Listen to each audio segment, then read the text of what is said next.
ससुरारी में रंग खिले लायनी दीदिया के टोके जीजा।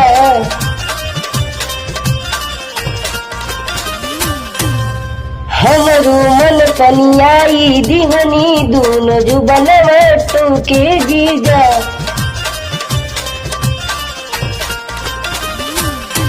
सब घर ही में बजी जाजी बवाल हो जाई। अल्लाह लाह रानी लाल लाल हो जाई जीजा।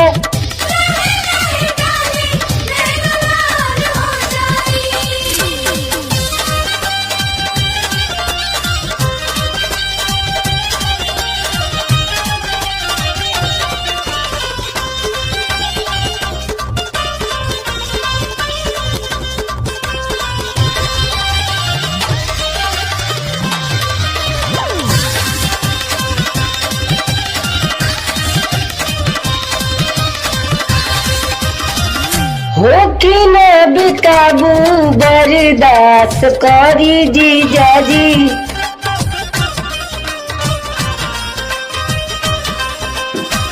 हो कि न बेकाबू बर्दाश्त करी जीजा जी। दोसरा के गाल जानी नाश करी जीजा जी। तसैया जान जइयो तसैया जान जइयो सजिया वही जखाल हो जाई। अलाह लाह डाली लाल लाल हो जाई जीजा।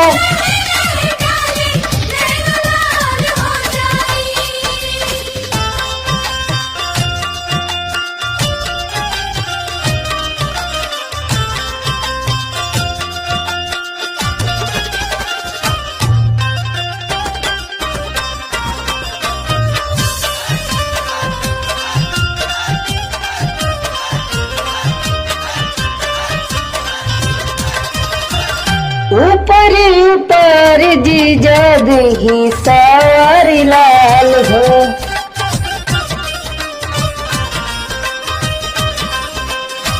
ऊपर ऊपर जीजा दही सार लाल हो।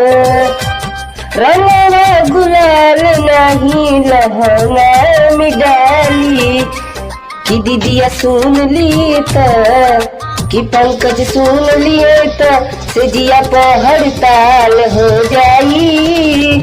अल्लाह लाह डाली लाल लाल हो जाई जीजा।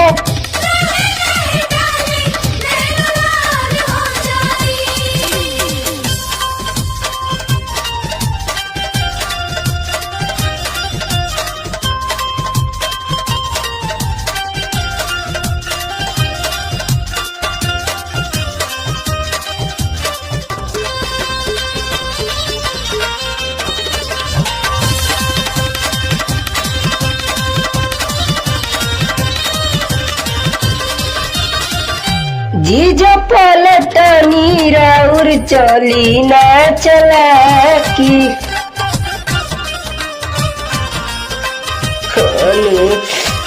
जीजा पलटनी राउर चली ना चला की। जाई हो में हट चोलिया में झाकी। किरीत देख ली होता कि आज देख ली हो तो जिंदगी भरला सवाल हो जाई। और कहीं कहीं ज्वाली लाल लाल हो जाई जीजा। सोना